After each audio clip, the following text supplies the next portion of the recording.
This is Mike and Susie, and we're back. We are.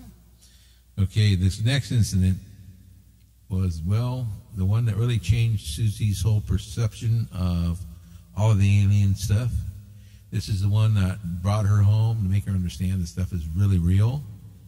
This was the beginning of her understanding of alien life. Well, yes, because I saw it myself. Yes, Yeah. she witnessed this with her own eyes.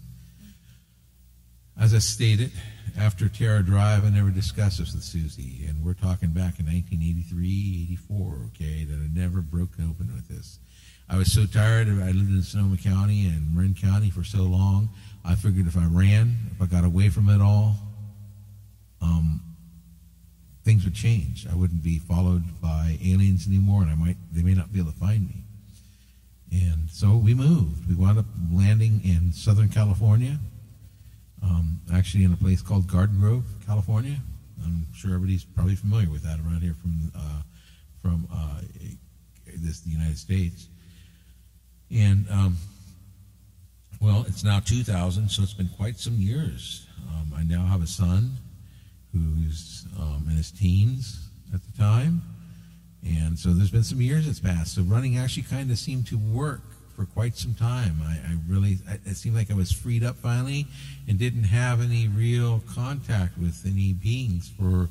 Well, it worked for the short side of 20 years. Yes. Yeah, it worked for a while, actually. Until one night, one spring night in, once again...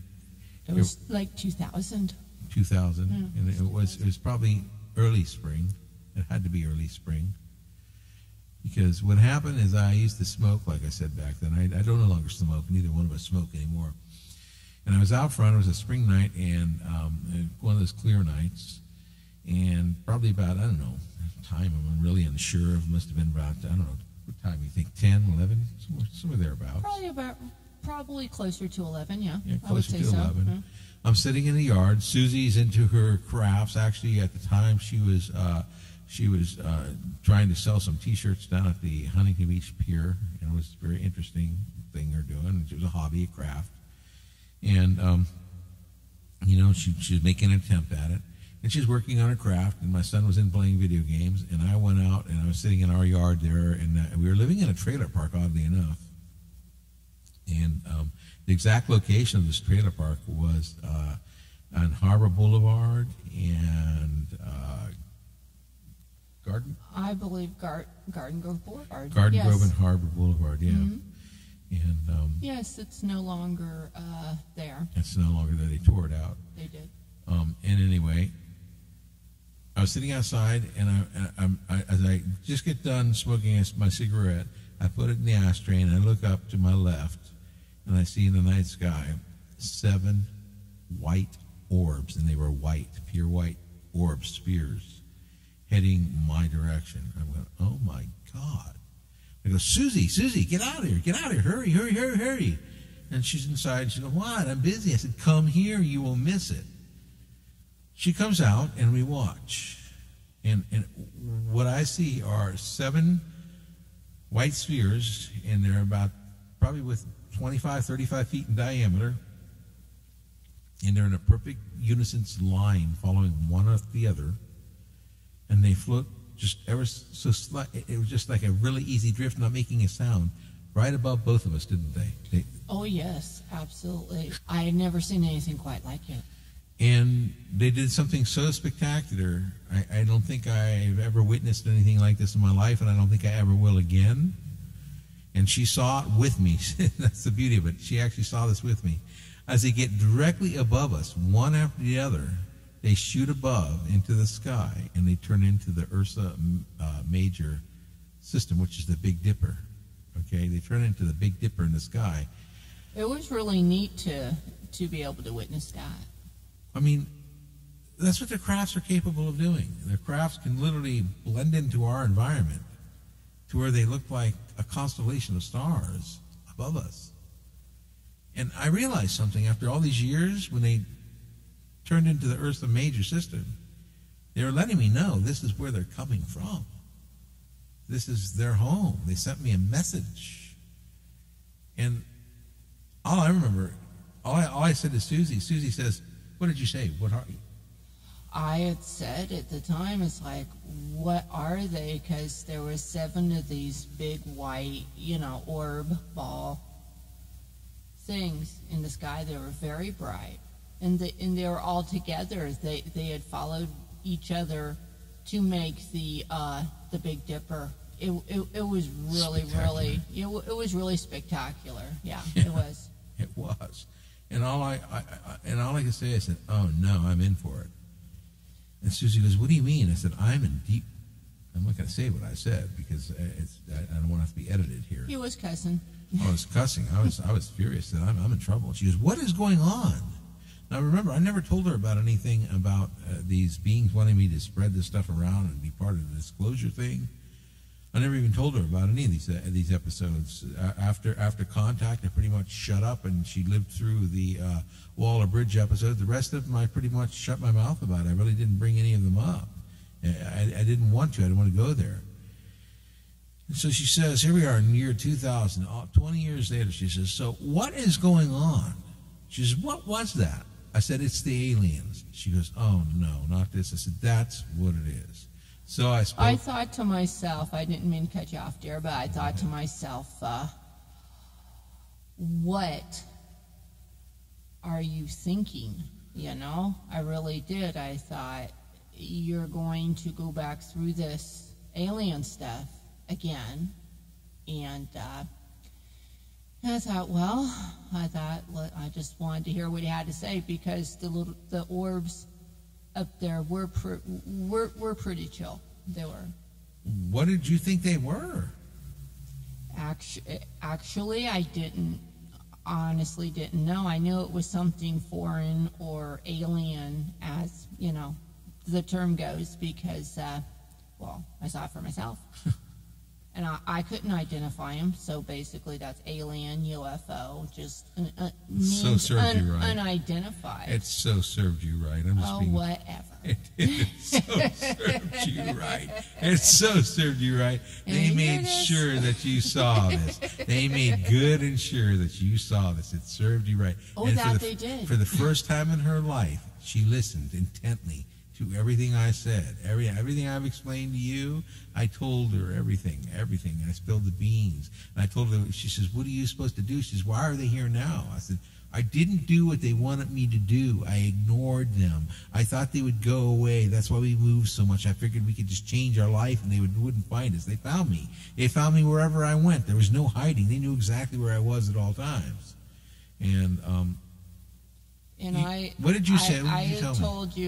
I had told you at the time that, considering that you have been found, you might as well do what they asked you to do, initially. I did. I said, how? How am I supposed to tell the world this? What am I supposed to do? How would I tell the world? That's when explanations came. Our pamphlet that it's about 60, 70 pages? Something maybe? Like that. This was your idea.